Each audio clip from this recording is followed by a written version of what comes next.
Cette route-là, c'est notre poumon vert parce qu'il y a des stations, il y a des pharmacies, il y a ñi fi nekk di fi liggéey menuisier yi apprenti yi jaay ko de soo bàyyiwuñ kenn ndax Sénégal moom réew la boo xam nañ ne buñ génnee fonctionnaire état bi si des ñëpp seen doole bopp la ñuy demee avec le secteur informel kon fii ñi jóge Jolof sama dëkk ak keneen ñëw ñu xajal la ci benn rox nga ne fa di góorgóorlu bari nañ fi te ñoom ñëpp macha allah ku ciy góorgóorlu ba heure jot da ngay ñibbi sa kër boo xëyee ñëwaat kon temps soit peu tey bu ñu defaree tali bi nii ñu ko bloqué dèjà ñoom xam nañ luy njariñu tali ndax nii mu bloqué dèjà ñu ngi doon jooy naan tabaski bi korité bi bon man leen temps soit peu jar na ko ndax su paree rek bon lu ñu doon jooy dina métti mais tali moom dëgg bu ñuy wax lu yor réew moom mooy la route mooy tali waaw bañ nañ ko ba yàlla sax ñaan na képp ku defar tali boo faatoo tali ba tant que ña ngi ciy jaar tuyaaba yaa ngi la fay fekk ak ku saxal garab ak ku bënn teen kon nga xam ne yàlla sax dèjà bàyyi na xel bu baax a baax ci luy yoon ak li robinet ak garab waaw kon ce qui fait que ne vraiment nous vous remercions di leen ñaanal di leen pousse à ce que ñun ñëpp Sénégal benn bopp la ñoo ko bokk ci maam ba tey de par ñi fi jaar maam Cheikh Ahmadou Bamba maam El Hadji Malick maam Limam maam El Hadji Malick Fouti mag ñu baax ñëpp seen yéene lii la woon mooy doomu réew mi yëpp ànd yërëm réew mi yëkkateendoo tegandoo lépp baax ne boy yàlla leen yàlla ni mu mel ak difficulté yi nga xam ne commune yi nga xam ne ñoo seq Tali Diallo mu Djiddah Thiaroye Kaw ak Thiaroye Gare ñu ngi am ay jafe-jafe si l'axe Tali Diallo donc bi si AGEROUTE ñëw war ko defar ñun en tout cas la commune de Thiaroye on est là on est en tout cas entièrement mobilisé pour accompagner l'équipe pour liggéey bi mën a jaar yoon. liggéey bi dafa fekk ne ñëpp dafa am yitte yoon woon ngir ñaax askan wi jàpp ci ba ñu mën a fàtt liñ ciy defar tamit ñu am gaañ ci mbir yooyu seen taxawaay en tant que maire naka ngeen ko gisee ñu jàppale avec entreprise bi liggéey ngir lii di mën demee nekk. waaw taxawaay boobu monsieur le maire may seet depuis avant travaux yi di démarrer dañu sensibiliser la population fii ñeenti quartier ñoo séq Tali Diallo ñeenti quartier yi muy Daaru Salaam Pikine Bougoul phase 1 et phase 2 ñeenti quartier yëpp bu ci nekk dem nañ fa organiser fa ay RPI te maire moo ko dirigé mu tëjee ko bu mag boo xam ne ñu ngi ko organiser au niveau du centre sectional bu ci nekk sensibiliser la population pour que ñu mën a accompagner projet bi ñuy ñaan aussi projet bi engagement yi nga xam ne jël na ko commune Thiaroye Gare muy voie de contournement bi aussi loolu it ñu respecté parce que maire bu fekkee ne dafa taxaw pour accompagner le projet il faut que projet bi aussi jàppale ko parce que communication bi muy def population bi toujours dañuy xaar engagement yi nga xam ne entreprise bi ak AGEROUTE mu ngi koy jël engagement yooyu ñu mën ko matale li ci am solo daal mooy population bi ñu ngi nekk ci ginnaaw monsieur le maire di en tout cas jàppale AGEROUTE jàppale aussi entreprise bi pour que liggéey bi jaar yoon balay nawet bi aussi ñu ñaan liggéey bi pare parce que pour dire vrai aussi depuis bi ñu tijjee tali bi ba léegi population ñu bëri dañu xaw a tiit parce que ñu ko dañ jàpp ne est-ce que du gars dañu abandonné projet dañoo nar a tijji nii dem seen yoon bàyyi donc foofu it ñu ngi koy ñaan AGEROUTE nawet bi 2 ba 3 weer nawet day daal di dugg ndox commencé te travaux yi ni ñu ko gisee nii regard yi mënagul a jël ndox donc AGEROUTE lu ñu ci mën a jàppale ñu jàppaleñ si balay nawet jot ñu mën a assainissement bi mën a opérationnel di leen remercier baax nag parce que avant lii di am ñoom ñoo ñu indi directeur di ñu jàppale teg aussi ay électropompe ci l'axe Nescom muy VC 10 accompagné fu jàppale ñu fa xam nañ ne comme daan nañ ko def avant am naa yaakaar ne comme chantier démarré na fi bu nawet commencé am naa yaakaar ne accompagnement boobu dafa war a continuer.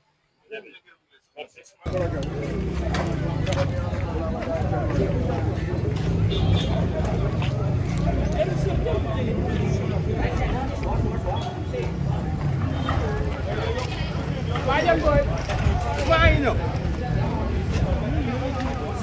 Madame. Maraja wul fa Magay non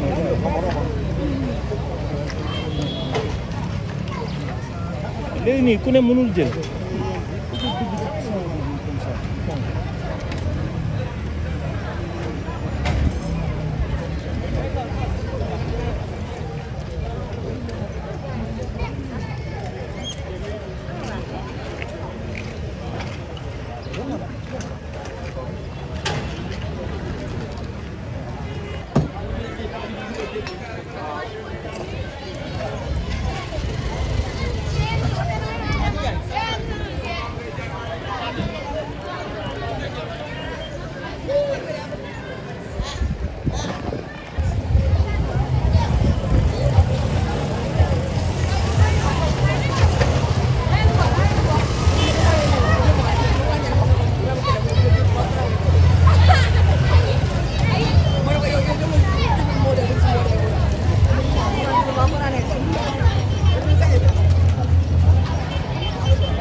travaux yi démarré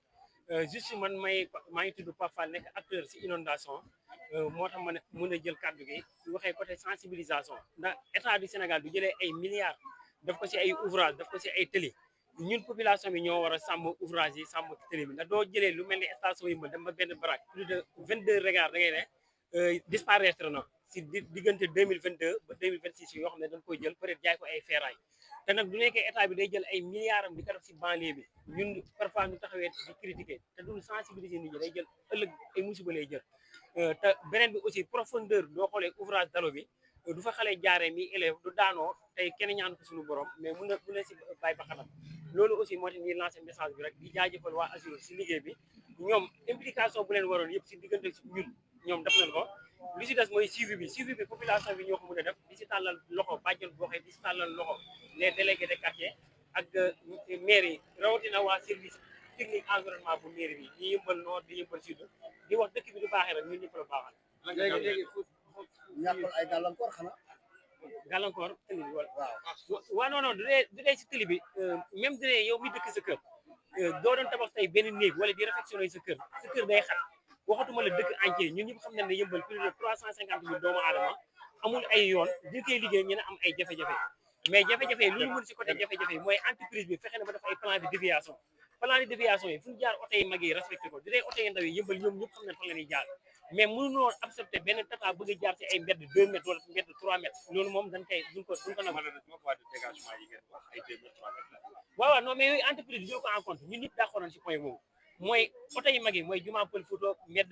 ndëri ay dara bi doo ko jëlee nga jël le long du terre ay mbedd yi mag a mag la yoo xam ne oto yi ñoo ngi dem di dëkk mais li mu dul nangu mooy camion 12 mètres cube wala dara bëgg a jaar ci mbedd bu xat loolu moom duñ ko accepté te loolu te police lañu war a tàllal loxo d'accord ni préfet économiquement ci gox bi travaux yi dafa xaw a ralentir wàllu koppar yi ci gox bi naka ngeen ko waxee ak population bi aussi di xaar travaux yi ñu gaawal waaw loolu yëpp wax nañ leen ko expliqué leen population bi ne leen travaux yi doo ko gisee jafe-jafe ñi na am mais jafe-jafe bi tam jàppal ni muy amee ci fii nii noonu lay amee ci déviation yi mais lu si ëpp solo mooy ñoom duñu xoolee poussière bi doon am si kaw tëli bi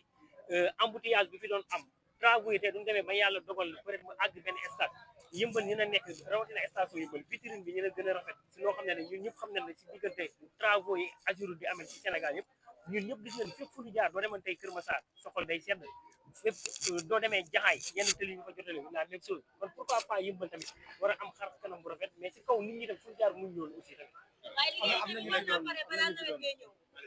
waaw du dee côté inondation ndax 75% si taw yi diggante 8 semaines la diggante août ak septembre la taw yi metti ne foofu wax nañ ko entreprise bi ndax le long du terre dafa am 5 bas-fonds yoo xam ne du commencé taw mooy kenn du fa jaar ñoom amuñu maaxaama defal ko ndax waa terre bi ñoo fa nekk di ko liggéey mais jafe-jafe yi mag ñoo fa la fay am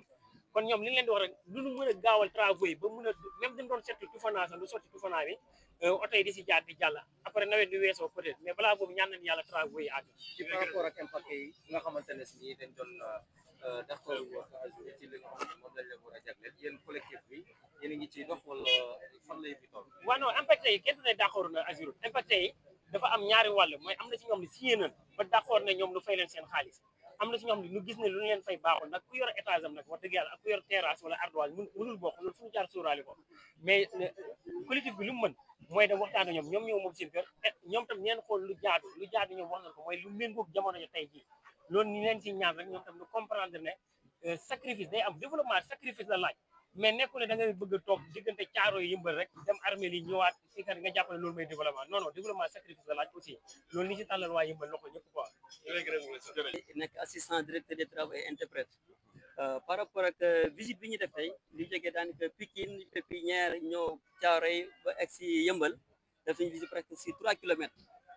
gis nañu actuellement entreprise bi mi ngi def des travaux d' assainissement maanaam ñi ngi préparé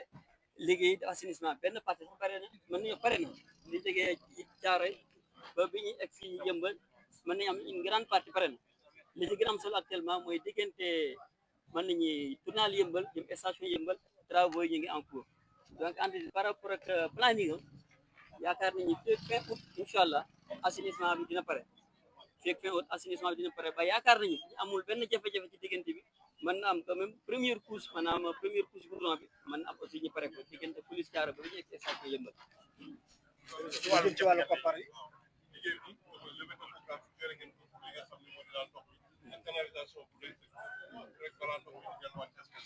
ok li jëm ci wàllum liggéey assainissement avant ngay démarrer ba da ngay def les levées topographes maanaam nga xool problème yi nga xamante ni moo doon indi problème inondation nga def ay levée nga def say étude joxe ay plan te boo ko jël aussi da nga jël en compte tout ce qui est bassin versant maanaam tey tali bi danaan taa mais am na ndox yi doo xam danaan jógee ci koñ yi di ñëw ci tali bi yëpp dañ ko jël en compte moom moo tax nga mën au moins def les résultats parce que boo réglé tali bi ci mbedd yi réglé woo ko aussi day continuer am problème ci loolu yëpp suñu étude jël nañ ko en compte donc loolu yaakaar nañu tey bu tali bi pare dootul doon jafe-jafe mais day doon saafara boo xamante ni dana saafara problème mu tali bi mais dina saafara aussi problème askan yi ñi nga xamante ni ñoom ñu dëkk aux alentours aussi ci route des Niayes bi beneen bi tamit bi ñu wax mooy que ni par rapport ak réalisation travaux yi gis nañu aussi depuis presque quelque temps y a des problèmes yoo xamante mooy problème mu payoor entreprise mi ngi liggéey mais on sait que ñëpp dëkk bi peut-être am na ay problème payoor raison pour laquelle lépp li ñuy wax di joxe ay date dañu yaakaar aussi état bi effort bu muy def boobu léegi ñu ngi ci bàyyiwuñu on sait que jafe na mais état baa ngi def effort pour fay leen te am nañ ci yaakaar nañu ci du gàtt ci lu néew daañu jot paiement te loolu bu ñu ko jotee engagement bi entreprise bi joxe que ni fii fin août daañu ko mën a respecté parce que gis nañu tey tali bi nu mu mel yaa am na ay jafe-jafe par rapport ak waxtu fi ñu yaar dëkkandoo yi am nañu jafe-jafe ak déviation yi donc loolu tamit nu mu gën a yàgg di gën jor lool ci daanaka feeg ñaari weer ñu dugg ci inondation yi donc tamit xam nañu aspect boobu jël nañu en compte aussi toutes ces difficultés di jéggul askan wi aussi di leen jaajëfal ci collaboration bi nga xamante ni mooy les autorités administratives que les autorités locales muy les préfets les sous-préfets la police les mairies et les populations accompagnement bi ñu ci am ñu ngi leen di jaajëfal jëf ñun ñëpp parce que xam ne tey boo baaree tali y a des pertes yoo xamante ni dina ko jural économie bi ñi nga xam ne ñu nekk si li nekk des activités commerciales déviation bi dina jor loraange par rapport ak aussi nit ñi xamante ni dañuy teg sore ak du borom transporteur yi donc loolu lépp c'est des aspects yoo xamante ni c'est le moment aussi ñu jaajëfal ñëpp ñi nga xam ne ñu accompagne mais li ñuy def tey même bu amee jafe-jafe li nga xamante ni c'est pour le bien-être des populations pour ñu jaajëfal ñëpp loolu Chérif Ousseynou Gueye Régis, je suis chef de mission du bureau CACO, ingénieur conseil. Notre mandat est d'accompagner la GEROUTE, qui est maître d'ouvrage délégué du projet, dans tout ce qui est gestion de façon générale. Il y a la gestion de la qualité, la gestion du coût et la gestion des délais. Il y a une question qui a été posée à l'entreprise il y a quelques instants, c'est celle de savoir si on va tenir dans les délais. L'objectif à ce stade est de finir les travaux sur la section allant de police Thiaroye à la station Total Niembel avant le prochain hivernage. Pour ce faire, on a démarré dans un premier temps par les travaux d'assainissement. Les 10 travaux sont achevés sur la section police Thiaroye, croisement Tali Diallo et sont présentement en cours sur la deuxième section qui va du croisement Tali Diallo à la station totale de Niembel. Derrière nous, vous verrez des PVC qui sont posés. Le linéaire total prévu sur cette section est posé. De l'autre côté, en venant, on a vu des caniveaux qui sont en cours.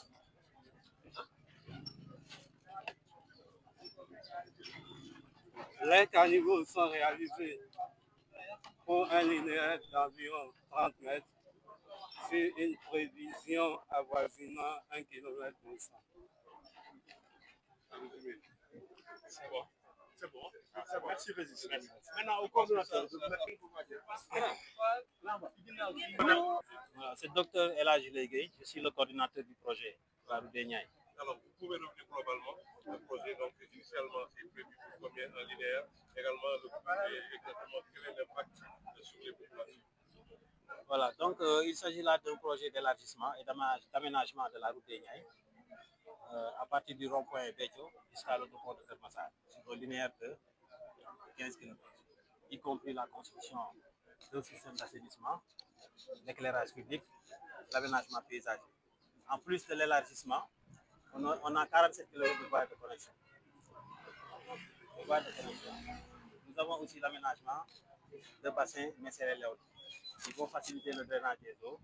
jusqu'au niveau de la mer. Alors, maintenant, ce que nous privilégions dans le cadre de ce projet, c'est de donner aux populations un confort durable en termes d'assainissement, un confort durable, dans le but d'améliorer leur cadre de vie. Dans la même dynamique, nous allons traiter sur ce tracé de la route des Niayes les points bas. Tous les points bas qui étaient jadis des calvaires vont être un vieux souvenir pour les populations. Et ça, le projet y veille scrupuleusement. En termes de procédés techniques aujourd'hui, quels sont ces apps que vous avez mis en exergue pour mieux évaluer ce qui est aujourd'hui à faire pour l'intégration en termes de désagrément, quel appel aussi lancer aux populations qui sont dans le cas impactés pour attendre le confort de la population. Voilà, donc c'est sûr que c'est un projet urbain, il y a toujours des désagréments. Mais nous lançons un appel solennel à tous les usagers de la route à faire preuve d'indulgence pour la gêne occasionnée, le temps de ces travaux. La gêne occasionnée, le temps de ces travaux, dont les bénéfices durables méritent quand même leur bienveillance. c'est un projet urbain. Il y a toujours des contraintes même qui sont très défavorables à la performance. C'est pour cela que nous lançons vraiment un appel, encore une fois, un appel solennel, voilà, à tous les usagers, population de Thiaroye Yeumbeul, à toutes les populations que le projet traverse, de faire preuve vraiment d'intelligence, voilà, pour faciliter la poursuite des travaux.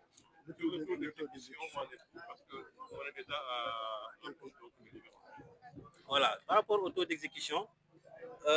actuellement nous sommes sur le rythme de l'aménagement progressif,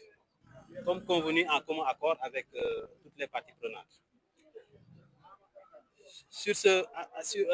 À ce niveau, actuellement, nous sommes au niveau de la section qui concerne Thiaroye et Yeumbeul. Nous sommes en train de faire l'assainissement. Du côté de Thiaroye, les travaux sont pratiquement terminés. Nous sommes au niveau aussi de Yeumbeul, parce qu'il y a 3 fronts, Thiaroye, Yeumbeul, et un peu début Yeumbeul et vers la fin de Yeumbeul. Maintenant, on a démarré les travaux de construction de caniveaux sur la partie qui concerne Yeumbeul. On a pratiquement terminé la pose des PVC sur la section aussi qui concerne Yeumbeul. On a pratiquement terminé aussi l'enrobage de ce système d'assainissement. En tout cas, par rapport à ce système d'assainissement, on a prévu un meilleur système d'assainissement pour éviter vraiment les risques d'inondation par rapport au seuil des maisons. On a un meilleur système d'assainissement qui va drainer les eaux jusqu'aux exutoires. Et nous n'arrêterons pas là. Vu l'approche de l'hivernage, nous n'arrêterons pas là. Nous allons continuer. Il y a un volet extrêmement important,